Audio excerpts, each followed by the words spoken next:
ነገር ማስቀደስ ክርስቲያኖች ቀላል ጉዳይ እንዳይመስላችሁ። ስለዚህ ሰማይ ላይ ያለ ስርዓት ምድር ላይ ነው የተሰራው። ሰማይ ላይ የሚፈጸመውን ምስጢር ነው ምድር ላይ የወረደው። በሰማይ ካህናት አሉ፣ በምድርም ካህናት አሉ። በሰማይ ታቦት አለ፣ በምድርም ታቦት አለ። በሰማይ እግዚአብሔር አለ፣ በምድርም እግዚአብሔር አለ። ስለዚህ ቅዳሴው ሰማያዊ ምስጢር ነው የሚባለው ለዚህ ነው። ጥሩ ስንት ነገሮች ነገርኳችሁ ስለ ቅዳሴው ታዲያ? 3 የመጀመሪያው ቅዳሴ ምንድነው አልኳችሁ? ይሄን ነው መፍራት። የማሳረጊያ ጸሎት ነው። ቃለ ሕይወት ያሰማል። የሁሉም ጸሎቶች ምንድነው አልኳችሁ? ማሳረጊያ ነው። ሁለተኛስ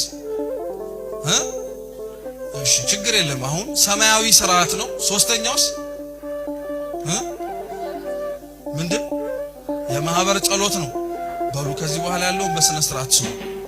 እየሰማችሁ አማቶ ቶሎ በሉ። ሐሳባችሁን እንዲበተን ራሱ አልፈልግም። ምንድማረው የመጨረሻው ግቡ ለማስቀደስና ለመቁረብ አይደል? ስለዚህ ነቃ ነቃ በላችሁ በደንብ አድርጋችሁ ስሙ። ጥሩ ቅዳሴ እንግዲህ መሰረቱ ታዲያ መጽሐፍ ቅዱስ ነው። የማቴዎስ ወንጌል ምዕራፍ 26 ቁጥር 28 ላይ ጌታችን ኢየሱስ ክርስቶስ በምሴተ ሐሙስ ሐዋርያት በተሰበሰቡበት ደጅ ላይ ተነሳና ምን አደረገ? ህብስቱን አነሳ፣ ባረከ፣ በሉ ቆረሰ፣ ሰጣቸው። እነዚህን ሶስቱን ያዙ፣ ድገሙልኝ። ባረከ፣ ከዛስ ጽዋውንም አነሳና ደግሞ አመሰገነ። እስቲ አመሰገነ በሉ። ስንት ነገር ያዛችሁ? 4 በደንብ አረጋችሁ ስሙ። ቅዳሴው ላይ ይሄ ያለ አሁን ቀላል የማይባል ሰው እዚህ ቤተክርስቲያን የሚቀደሰውን ቅዳሴ ሲሰማ ምን ይላል? ይሄንን መች ክርስቶስ ሰራው ተብላችሁ አልተጠየቃችሁ? የምን ቅዳሴ ነው? ቅዳሴ የሚባል ነገር መጽሐፍ ቅዱስ ላይ የለም። ዝም ብላችሁ እናንተ ፈጥራችሁን ያመጣችሁ ትላሉ። እንዳይመስላችሁ አሁን የያዟቻቸውን 4 ቃላት መጽሐፍ ቅዱስ ላይ የተጻፉትን ቅዳሴው ላይ ታገኙታላችሁ። የመጀመሪያው ምን አረገን ያልኳችሁ?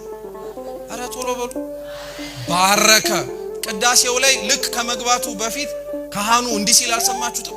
ቡሩክ እግዚአብሔር አብ ኀዜ ኩሉ ዓለም አምላክነ ወቡሩክ ወልድ ዋሕድ እግዚእነ ኢየሱስ ክርስቶስ መድኃኒነ ወቡሩክ መንፈስ ቅዱስ ጰራቅሊጦስ መንጽሔ ወመንጽሔ ለኩልነ ሲል አልሰማችሁትም?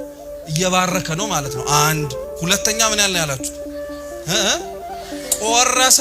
ሀበነ ንህበር በዘዚአከ መንፈስ ቅዱስ የሚለው ጸሎት ስርዓት ተፈትቶ።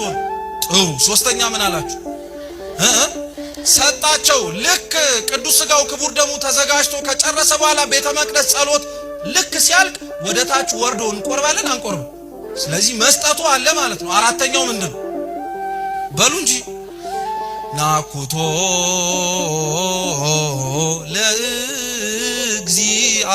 ለእግዚአብሔር ቅድሳቶ ነስያነ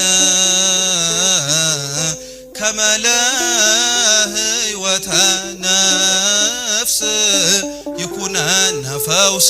ቅዱስ የሆነውን ይህንን ሥጋህን ደምን የሰጠህን ከዚህ ምስጢር እንድንካፈል ያደረከን አምላካችን እናመሰግንሃለን አለ። 4ቱም አለ የለ? በደንብ ነው ያለው። ቅዳሴ መጽሐፍ ቅዱስ መሰረትነት አለው ማለት ነው። እዚህ ቅዳሴው ከመጽሐፍ ቅዱስ የተቀዳ ነው። የመጽሐፍ ቅዱሱን ቅዳሴ ግን መልክና ቅርጽ አስይዘውታል የሚባሉት አባቶች መካከል አንዱ ቅዱስ ባስልዮስ ዘቂሳርያ ነው። በረከቱ ለሁላችን ትድረሰን። የኢትዮጵያ ኦርቶዶክስ ተዋሕዶ ቤተክርስቲያን ክርስቲያኖች ምእመናን በደንብ አድርጋችሁ ስሙ። ቅዳሴዋ 3 ክፍል ነው። ስንት ክፍል? 3 ክፍል። የመጀመሪያው ክፍል ግብአተ መንጦላይት ይባላል። ሲበሉ ወይም የዝግጅት ቅዳሴ ይባላል።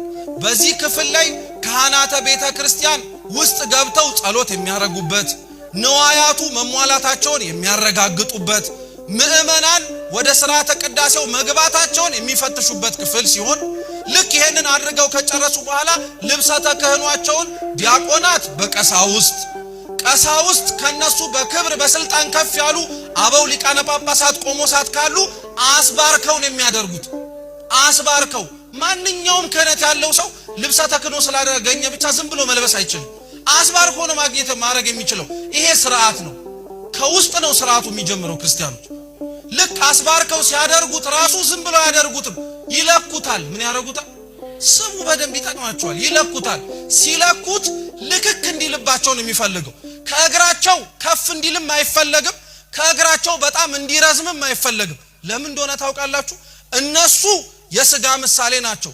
የሚለብሱት ልብሰ ተክህኖ የመለኮት ምሳሌ ነው። ቢያጥር በተዋህዶ መለኮት እጥረት አለው፣ ቢረዝም በተዋህዶ ውስጥ ትርፍ ነገር አለው የሚል ህጸጽ ስለሚኖርበት ሙሉ ልክክ እንዲል ነው የሚፈልገው። እንዲህ ስንዱ የሆነች ቤተክርስቲያን ውስጥ ነው ያላችሁት ጥንቅቅ አድርጋ የምታስተምር ማለት ነው። ይሄ ደንቃችኋል እንዴ? የሚለብሱት መንጦ የሚለብሱት ልብሰ ተክህኖ ላይ ያሉት ካባ ላንቃ እንኳን እኮ ምሳሌ ያላቸው አይታችኋል። የዲያቆናት ልብስ ላይ ከጎናቸው ከፊታቸው ከኋላቸው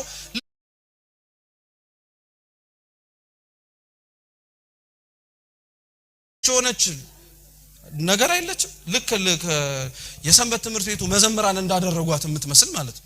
አለች የለችም? ጥሩ ስሙ በደንብ። አሁን ነገ ስታስቀድሱ ልብ ብላችሁ ማየት አለባችሁ።